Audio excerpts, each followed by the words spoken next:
4 दिवसानंतर ऋषीला आज कुठे बरं वाटतंय। 4 दिवस ऋषी इतका तापलेला होता, इतका ताप होता त्याला, त्याच्यामुळे माझा इतका जीव गुदमरला। या रिझन मुळे मी आजारी पडलो, एवढी दगदग झाली। ऋषी इतका बोलतो माझं असं डोकं दुखायला लागलेलं आहे। वहिनी किती बोलतो, खरं खरं सांगा। आम्हाला जायचंय ओपनिंगला, त्यासाठी आम्ही तयार झालेलो। आमच्या मंगेश भाऊच्या नवीन मेडिकलची ओपनिंग झालेली आहे। आता आम्ही आलेलो आहे आपल्या बजाज नगरच्या शॉप मध्ये। Welcome to our new blog. तर फायनली आजची गुड मॉर्निंग आहे, कारण की 4 दिवसानंतर ऋषीला आज कुठे बरं वाटतंय। 4 दिवस ऋषी इतका तापलेला होता, इतका ताप होता त्याला, आणि सलाईन वगैरे सुद्धा चालू होत्या। आता फायनली त्याला छान वाटतंय, मला पण इतकं भारी वाटतंय। 4 दिवस मला पण करमतच नव्हतं, आणि पूर्ण घरालाच करमत नव्हतं। सर्व आहे ना त्याच्याच मागं होते, हे खायचं का ते खायचं का, असं झालं तसं झालं तसं झालं, आणि पूर्ण घर असं एकदम शांत शांत पडलेलं होतं। आज कुठे असं टवटवीत वातावरण झालेलं आहे। तू कॅमेरा फ्लिप कर, माझे डोळे दाखव, हे बघ कसे काळे काळे झालेले आहे। म्हणजे मी पहिल्यांदा एवढं, म्हणजे आता गेलं 3-4 वर्षात मला नाही वाटत मी कधी असं आजारी पडलो असेल। 3-4 वर्षात काय, मी लास्ट टाइम मला असं वाटतं मी 9वीला होतो, 8वीला की 9वीला डेंग्यू झाला तेव्हाच तू आजारी झाला, तेव्हाच मी ऍडमिट होतो। त्याच्यानंतर माझ्यावर अशी कधीच कंडिशन आली नाही की मी ऍडमिट व्हावं। यावेळेस तर मी ऍडमिट झालोच नाही, कारण आमच्या घरच्याच डॉक्टर नर्स होत्या, सोनाली वहिनी, त्यांनी माझी खूप ट्रीटमेंटमध्ये हेल्प केली, आणि त्यांच्यामुळेच मी खूप जास्त रिकवर झालो, लवकर रिकवर झालो। लव्ह यू वहिनी, लव्ह यू अमोल भाऊ, असंच प्रेम सपोर्ट कायम ठेवा। म्हणजे इतकं भारी वाटतंय ना मला, म्हणजे दुखण्यातून जेव्हा बाहेर पडलो ना, असं वाटलं यार मी नाही का समुद्रात खालच्या टोकावर गेलो होतो, आणि वरती आल्यावर कसा असा डीप श्वास घेता आला मला, असं वाटलं। आणि म्हणजे जेव्हा दुखतं ना तेव्हा काहीच खावटत नाही, अशी कशाची चव लागत नाही। आणि आता जेव्हा दुखण्यातून उठलोय ना, आता असं वाटतं यार तेव्हा मी हे मिस केलं, यार तेव्हा मी हे मिस केलं, यार मी तेव्हा हे मिस केलं। म्हणजे अशा क्रेविंग्स तेव्हा होत नाही जास्त खायच्या, तेव्हा असं वाटतं की यार नको नको हे नको, नाही यार नको हे नको हे नको। म्हणजे वाटीवर भात पण खूप जास्त वाटतो। आता अशी भूक लागलेली ना, आज मस्तपैकी मम्मीला म्हटलं वरण पोळी कर। आज दुखण्याच्या याच्यात खूप सारे काम सुद्धा पेंडिंग राहिले होते, मला सुद्धा व्लॉग कंटिन्यू करायचे, but main reason vlog continue नव्हते होत, त्याचं रिझन हे होतं की स्टोरेज प्रॉब्लेम। तुम्हाला माझ्या फोनचं स्टोरेज दाखवतो। फोन मध्ये अजिबात स्टोरेज नाही, 100 GB स्टोरेज आहे ना, त्याच्या व्हॉट्सअपने घेतलेलं आहे, कारण की त्याच्या व्हॉट्सअप मधून खूप सारे काम होत राहतात। 256 GB ओनली माझं आयफोनचं स्टोरेज आहे, त्यातला 236 GB भरलेलं आहे। रिसायकल बिन मध्ये काहीच डेटा नाहीये, इथं रिसायकल बिनचा डेटा दिसत असतो। व्हॉट्सअप मध्ये 124 GB आहे, कारण माझं बिझनेसचं वर्क असेल, परत प्रमोशनल वर्क असेल, ते सगळं व्हॉट्सअपवरून होत असतं। DND ला आहे, मी फोन DND वरनं काढतो। आता मेल दाखवतो, माझे 29,606 मेल आहे माझ्या ह्याच्यावरती, इतके प्रमोशनल मेल आहे। स्वतःचं कौतुक नाही, बट इतके मोठे मोठे ब्रँडचे त्याचे मला डेलीचे प्रमोशनल मेल असतात, बट काय करू, कसंच पॉसिबल होत नाही। हे बघा, हे सगळे प्रमोशनल मेल असतील, काही बँकचे याचे त्याचे भरपूर मेल असतात असे, बट सगळ्यांना रिस्पॉन्ड करणं पॉसिबल नसतं। ट्राय करतो। मामाचं वर्ष साधं होतं 16 तारखेला, आम्ही एक दिवस पहिलेच गेलो होतो, 15ला गेलो होतो, 15ला मॉर्निंगला गेलो होतो आपण, 15ला नाईटला 12-1 पर्यंत सगळ्यांनी गप्पा मारल्या। त्या दिवशीपासून पोट दुखायला सुरुवात झालं, मला इतकं ऍसिडिटी सारखं होत होतं, मी उठून बसायचो, थोडी छाती चोळायचो, परत झोपायचो, उठायचो, छाती चोळायचो, परत झोपायचो।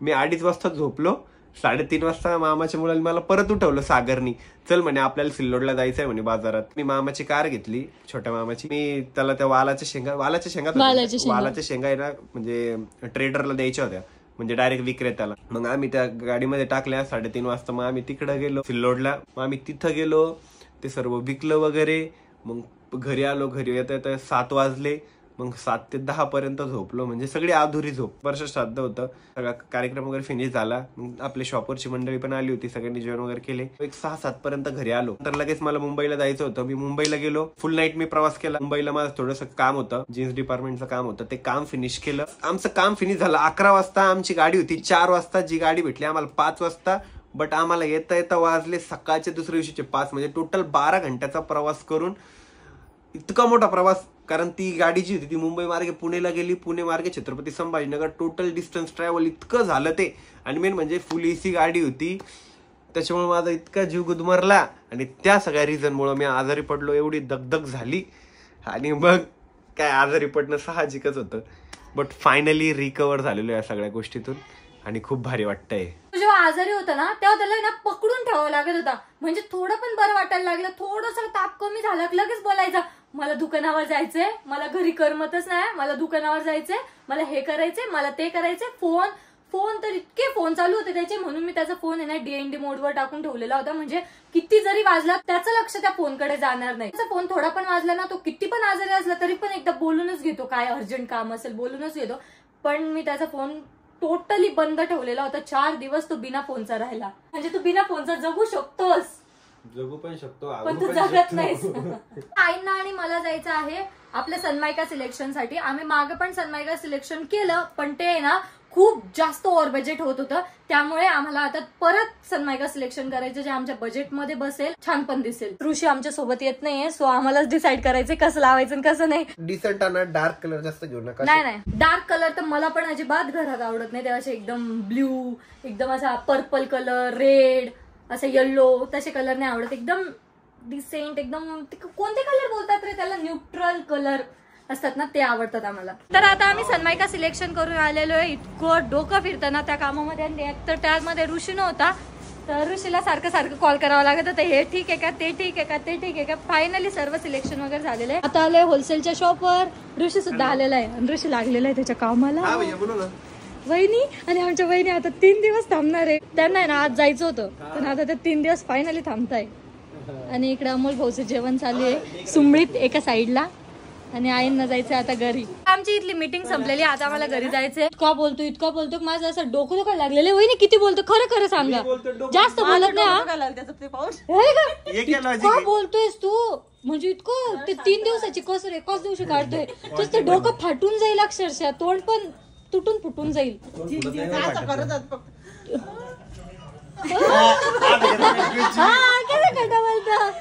असंच होत होतं, आणि आज लगे बरं वाटतंय. इतका बोलू लागलं, थोडी एनर्जी सेव्ह करत जा. बरं आवरा, आपल्याला ते मंगेश भाऊच्या मेडिकलची ओपनिंग तिकडे जायचंय, जा दोघी लवकर आवरून.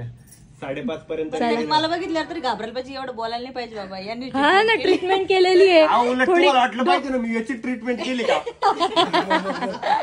मला माहिती लगेच बरं वाटतं, पण लगेच एवढं नाही बोलायचं. एवढं बरं नसं नव्हत, कोणतंच पेशंट आहे ना एका दिवसात एवढा बरं डायरेक्ट. ते अमोल भाऊ, जयराम भाऊ एकदम बारीक बारीक आवाजात बोलतो ना, हा इतकं जोर जोरात बोलतोय. चुप काम, एनर्जी सेव्ह नाही हो, कामाचं पण ते बारीकच बोलतो, ते एनर्जी सेव्ह करतात. कामाचं कधीच बारीक बोलत नाही. बघ ना मग त्यांची एनर्जी किती सेव्ह केलेली आहे त्यांनी. तू नाही केली, तू हळू बोलत आहे, तुझी एनर्जी सेव्ह होईल. मग चला, तर आता आम्हाला जायचंय ओपनिंगला, त्यासाठी आम्ही तयार झालेलो आहे. मी आईंची साडी वेअर केलेली आहे आणि ऋषीने त्याचं शर्ट वेअर केलेलं आहे. बघ, तुझ्याकडे ना नेहमी कुठेही जायचं असेल तर इतके सारे ऑप्शन राहते, इतके सारे नवीन कपडे राहतात. मी बिचारी आईंच्याच साड्या घालून घालून कुठे पण येते. हा ना, तुझ्याकडे पण झालीच ना ऑप्शन. मग पप्पा शर्ट नाही घालू शकत ना, कारण पप्पा घालते असे लाइनिंग वाले शर्ट, जे असे चोळा झाले राहते, मी तसे नाही घालू शकत ना. मला थोड्याशा कॅज्युअल वेअरच लागतात. साडीचं एक बेस्ट राहता, म्हणजे साडी कोणाची पण वेअर करू शकतो, फक्त ब्लाऊज मिळतं जुळतं पाहिजे. आता हे ब्लाऊज आहे ना, हे माझंच होतं, पण त्यावर साडी मी आईंची घातलेली आहे. मी आवरून आलेलो आहे आपल्या सह्याद्री होलसेल शॉपवर, आणि आम्ही सर्व तयार होऊन आलेलो आहे. साड्या बिड्या घालून आलो आम्ही दोघी तर. आणि जयराम भाऊ इतका वेळ लावताय, काय करायचंय त्यांना काय माहिती. सगळ्यात उशिरा कोण येतंय, जयराम भाऊ. आम्ही सर्व आलेलो आहे, फक्त जयराम भाऊच नाही आलेले. तर आता जयराम भाऊ पण आलेले आहे, आणि आता आम्ही निघालोय बजाज नगरला जायसाठी. ऋषी असा मारक्या मशवानी बघतो ना, मला बोललंच जात नाही यार, इतकं रागात त्या आरशातून बघतोय, म्हणून मी चुकून गेले. म्हटलं मला बोलायचं काय होतं, विसरून गेले होते मी डायरेक्ट. आता एकदम माणसात आला लगे. नाही म्हणजे दाढी बिडी सगळी वाढलेली होती. ते नाही, ती मूवी नाही का, कोणती हो बघा, कोणता मूवी ते, अरे यार नाही, अनिमल नाही, अनिल कपूरचा मूवी येतो, अनिल कपूरचा राजा हिंदुस्तानी. राजा हिंदुस्तानी मग तो नाही का, नंतर तिचं बाळ घेऊन जाते. अनिल कपूर नाही, अनिल कपूर, आमिर खान आहे, सॉरी आमिर खान आहे यार. दोघांमध्ये नावामध्ये मी लय कन्फ्युज आहे. तर त्याचा अवतार कसा होतो, सेम ऋषी तसा झाला होता, एकदम दाढी बिडी वाढलेली होती, बायको बिको सोडून गेल्या. हा, तसं ऋषीचा अवतार झाला होता. हा, तुमचं चांगलं आहे, तुमची शेप मध्ये आहे भाऊ दाढी, त्याची शेप मध्ये नव्हती वाढली, कुठे वाढली होती. भाऊला दाढी भारी वाटते. अहो भाऊ जळताय सगळे तुमच्या दाढीवर, म्हणून म्हणताय जळता भाऊ ते. सावध पकडलेलं आहे हो त्याच्यामुळे. तर काही ओपनिंगला जायचंय आणि मंगेश भाऊसाठी गिफ्ट पण घ्यायचं होतं. अचानक भयानक आलो आम्ही, त्यात आम्हाला इतकी ट्रॅफिक लागली आणि मंगेश भाऊसाठी ना आम्ही एकदम सुंदर गिफ्ट घेतलेलं आहे. या ठिकाणी पॅक करून घेतलेलं आहे. काय गिफ्ट आहे जो आपण मंगेश भाऊला ते गिफ्ट देऊ ना, त्या अनबॉक्सिंग करू मंगेश भाऊचं हाताने. त्यांनी पॅकिंग एकदम मस्त करून दिली. ते फुल किती छान दिसतं ना, प्रत्येक गिफ्ट वरच एकदम भारी दिसतं. त्यांना ट्रेनिंग कोणी दिली शेवटी. हो हो, स्वतःलाच पाहिजे क्रेडिट सगळं. 2-4 दिवस आजारी होतो तो सगळा अवतार चेंज झालेला होता. आता डायरेक्ट लुक चेंज. येस, आता चांगला दिसतोय मस्त. आता एकदम प्लेन दाढी बिडी सगळी काढली आहे, एकदम मस्त दिसतं आता. मंगेश भाऊच्या ओपनिंगला जाऊ, मस्तपैकी गिफ्ट पण घेतलंय. मंगेश भाऊच्या ओपनिंगला जायचं मेन रिझन आजारी असताना सुद्धा मी इकडे का आलो माहिती, कारण मंगेश भाऊ आमच्या एकदम जवळचे, म्हणजे आपल्या फॅमिली मेंबर सारखेच आहे आणि आम्हाला मैत्री कायम ठेवायची आहे. त्याच्यामुळं भाऊसाठी मी यार कुठं पण आजारी, मी म्हणतो मला एकदम डायरेक्ट 100+ ताप जरी असता ना तरी मी आज आलो असतो. चलो जो मंगेश भाऊकडे. तर आता आम्ही आलेलो आहे मंगेश भाऊच्या मेडिकल जवळ आणि हे इकडे मंगेश भाऊचं हॉटेल आहे गाईच आणि या साईडला मंगेश भाऊचं मेडिकल आहे. या साईडला मेडिकल आहे. आणि आम्ही ना पहिले माग गाडी थांबवली, मंगेश भाऊ म्हणले आपल्या पुढे गाडी थांबवली.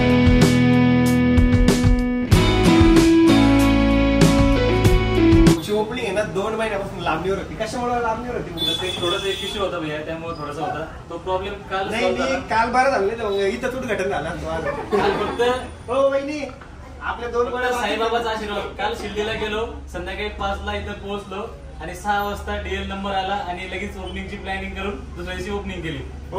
ऍड्रेस सांगू ना आपल्या शॉपचा ऍड्रेस सिडको महानगर 1 राजमाता जिजाऊ चौक, हॉटेल साई समोर साई मेडिकल ओपन झालं आहे. तर सर्वांनी येऊन व्हिजिट करणे. तसं तर दवाखाना मेडिकलचं कधीच कोणाला काम पडू नये, पण ज्यांना कोणाला काम पडलं त्यांनी आवश्यक आपल्या मेडिकलला भेटतात. बरोबर आहे. आपण जेवायला त्याला कुठे यायचं नाही, ते समोर हॉटेल साईला डायरेक्ट. आणि ऋषी भैया अरविंद दिदी आली त्याबद्दल मी खूप खुश झालो. त्यानंतर आमच्या आवडीने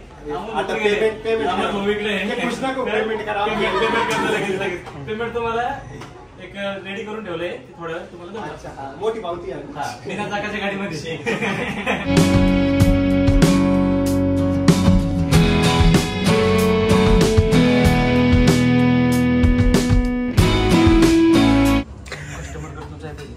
आम्हाला पाडायला चालते.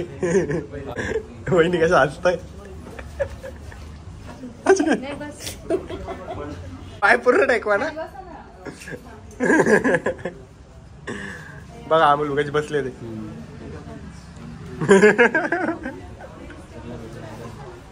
व्हिडिओ चालू केला ना त्याच्यामध्ये शरमले जोडीन दर्शन घ्यायला पाहिजे तुम्ही.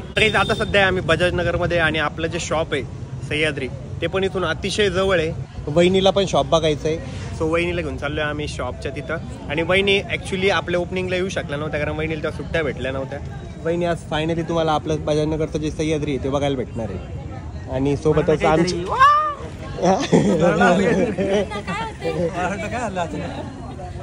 एक्साइटमेंट दाखवा ना, एवढं मोठं शॉप बघायला चाललं तुम्ही, ते सह्याद्रीचं दाखवा वहिनी वरडा. मी एक्साइटमेंट आहे होती म्हणून ओरडून दाखवा. कसं ओरडून दाखवायचं? व्यक्त नाही करू शकत त्यांची एक्साइटमेंट. तुम्ही व्यक्त करा त्यांची आवाज माझ्यासारखा कोणी काढूच शकत नाही. आवाज काढू शकते, काढू शकते. हा मी आता ते चंकी पांडे चालू करणार आहे. नाद करते काय आवाज लागते. दुसरं नवीन काहीतरी शोधा तुम्ही. नवीन हा काहीतरी वेगळं आहे ना. पात करतिक काय नाही नाद करते का नाही, काहीतरी वेगळं पोहा काहीतरी सांगा मला. एक लंबी लाईन म्हणजे लक्षात राहील अशी छोटीशी. त्यांचे आभार मांडून पळून दिली तुमचं अभिनंदन.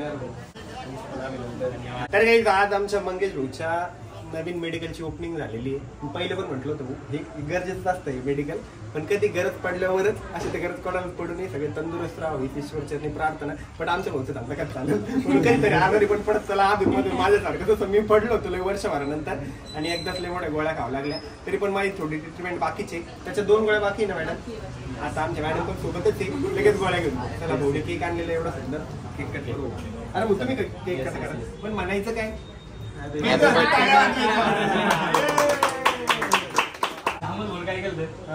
केलं पाडलं होतं माहिती काय भारी सांगते. मी काय केलं माहिती आलो बँडेज लावल्या आणि वहिनी म्हणते बँडेज चालत नाही त्याला. थोडे घ्या ना मंगले हसला आम्ही सगळे.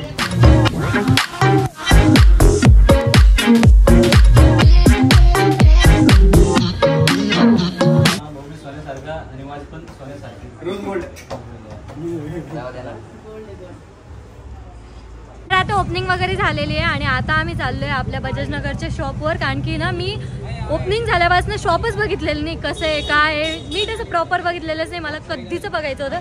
फायनली आज बघायला भेटणार आहे. आता आम्ही आलेलो आहे आपल्या बजाज नगरच्या शॉपमध्ये आणि बघा ना बजाज नगरच्या शॉपची पार्टी किती मोठी दिसते आणि किती भारी दिसते. हो वही नाही अपना शॉप कितना बड़ा पार्टी है उसका. अरे जाना काका कोण वाजवत आहे. नाव किती सुंदर दिसतंय. किती मस्त दिसतं ना, एकदम दुरून पूर्ण दुकान दिसतं मस्त. हायलाइट होतं एकदम भारी एवढ्या एरियामध्ये पूर्ण. त्या दिवशी ना शॉपच बघणं झालं नव्हतं. किती भारी ना, किती मोठा स्पेस आहे. वहिनी कसं आहे शॉप. एक नंबर. कसं आहे भाऊ रिस्पॉन्स. तुम्हाला तर नाही विचारू शकत कसं आहे शॉप. खतरनाक. ओके. आणि मेन म्हणजे आपल्या शॉप मध्ये झुंबर आहे. किती भारी वाटतं ना झुंबर बघितलं. एकदम भारी. इतका मोठा स्पेस आहे ना. तुम्ही बघतात, आम्ही आता पहिल्यांदा बघतोय ओपनिंग नंतर. ओपनिंगच्या दिवशी ना आम्हाला नीट बघताच आलं नाही म्हणून आता बघतोय. एकदम भारी. आपलं बजाज नगरचं शॉप आहे ना वरती आहे आणि आता आम्ही ग्राउंड फ्लोअरला आलेलो आहे. वहिनीचं आमच्या भाऊचं मस्तपैकी सुंदर दुकान आहे आरवी ज्वेलरी. 1 ग्राम गोल्डचं एवढे स्पेशलिस्ट आहे ते. आम्ही सगळ्यांनी अंगठी घेतली माहिती का भाऊ. डिस्काउंट भेटणार आहे ना. नक्कीच. आणि आपले काही कस्टमर त्यांना भेटेल ना. हे बघा मी सुद्धा या ठिकाणी अंगठी घेतलेली आहे, भाऊनी पण घेतलेली आहे, सरपंचांनी पण घेतलेली आहे. सगळ्यांच्या हातात अंगठ्या. माझा फोन भेटला भाऊ. भाऊ फोन हरवला होता. मार्केटिंग 1 ग्रामचंच करताय का बरं. हा नाही आम्ही रिअल शेट माणसं. आम्ही खरं सांगतो. आम्ही काय असं ते नकली सोनं घालून रिअल गोल्ड मॅन सारखे नाही वागत. हा नकली तर नकली. सपोर्ट करा म्हणून मग ओरिजिनल बनवायचे आहे गोल्डच्या. नाही आम्हाला ओरिजिनल गोल्डचा म्हणजे शोकच नाही आहे. आम्ही गोल्ड हंटेड माणसं आहे. आमचं हृदय सोन्याचं आहे. हृदय सोन्याचं आहे आमचं. आम्हाला सोन्याची गरजच नाहीये. आणि एक सोने आहे आमच्याकडे. सोने आहे आमच्याकडे. आता होलसेल डिपार्टमेंटला आहे सध्या तो. पहिले भोकडा होता. अजून एक सोन्या आपल्याकडे. त्याचं पण नाव सोन्याचं आहे का. त्याचं गोल्या ठेवलं नाव. बरे अरे बघ ना ते वहिनी म्हणताय बघ काहीतरी बघ.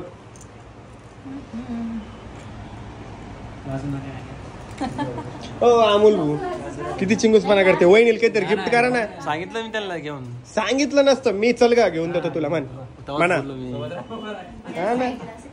म्हणा बघ तू काय वहिनी ते काहीतरी प्रेमाने म्हणताय बघा ना. मी पहिले सांगितलं होतं घेऊन. वहिनी घेऊन टाका.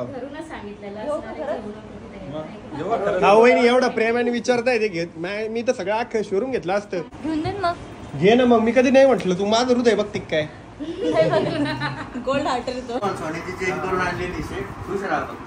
आमच्या बहिणी ना आम्हाला हे दिलेलं आहे. मी आता प्रत्येक शूट मध्ये घालत जाणार. साडी घातली की घालत जाणार एकदम. आपल्या शॉपच्या बाहेरच आहे ना बैल जोडी सुद्धा होती विकायला. आम्हाला बैल जोडी घ्यायची आता. हे पण छान आहे. उद्या पोळा आहे ना. हा हे छान वाटतं रे. असे रंगीत मस्त ट्रेडिशनल वाटतं. एकदम भारी वाटतं. छान आहे. हे बघ ती जोडी छान आहे. ती नाही रे ते असं नकली वाटतंय. म्हणजे ते नकलीच आहे पण तरी पण ते भारी वाटतंय. तर आता आलोय आम्ही घरी. मी घरी आलेली. ऋषी होलसेलच्या शॉपवरच थांबलेलं आहे कारण की त्याला तिथे एक काम होतं आणि आम्हाला आहे ना मंगेश भाऊकडे जेवायला जायचं होतं पण अर्जंटमध्ये आम्हाला इकडे यावं लागलं कारण की कस्टमर वगैरे आलेले होते त्यामुळे. आणि आता रात्रीचे 11 वाजलेले. आत्ता जस्ट आम्ही घरी पोहोचलो आणि लगेच मी खिचडी लावली कारण की ऋषीला आहे ना खिचडी खायची होती. खिचडी कसा बेस्ट पर्याय राहतो पटकन व्हायसाठी. सो पटापट खिचडी लावली मी. आता खिचडी झाल्यावर जेवण करून डायरेक्ट झोपून कारण की आज ना खूप जास्त थकल्यासारखं होते. 2-3 दिवस झाले झोपच नव्हते झालेली. त्यात आज पण नुसतं तिकडं जा इकडे जा तिकडे जा. तिकडे पण शॉपकडे पण गेलो. कंटिन्युअसली उभं वगैरे होतो ना त्यामुळे लय बोर झालंय आज. तर खिचडी बनत होती तेवढ्यात मी माझा मेकअप रिमूव्ह केला. सर्व नाईट स्किन केअर केली. इथे ना पिंपल वगैरे आलेलं आहे ना सो त्यासाठी एक मी क्रीम यूज करते. तर ती क्रीम त्याला लावलेली आहे. अँड आता मला तर जेवायची अजिबात इच्छा नाही कारण की आता 11:30 वाजलेले. खिचडी बनता पूर्ण इच्छा पण मेली आहे भूक पण मेलेली आहे. सो मी डायरेक्ट झोपून राहणार आहे. सो आपला ब्लॉग आपण या ठिकाणी एंड करूयात. आय होप तुम्हाला ब्लॉग आवडला असेल. ब्लॉग आवडला असेल तर लाईक कमेंट शेअर नक्की करा. आणि आपल्या चॅनलला सबस्क्राईब करायला विसरू नका. भेटत नेक्स्ट ब्लॉग मध्ये. तोपर्यंत बाय.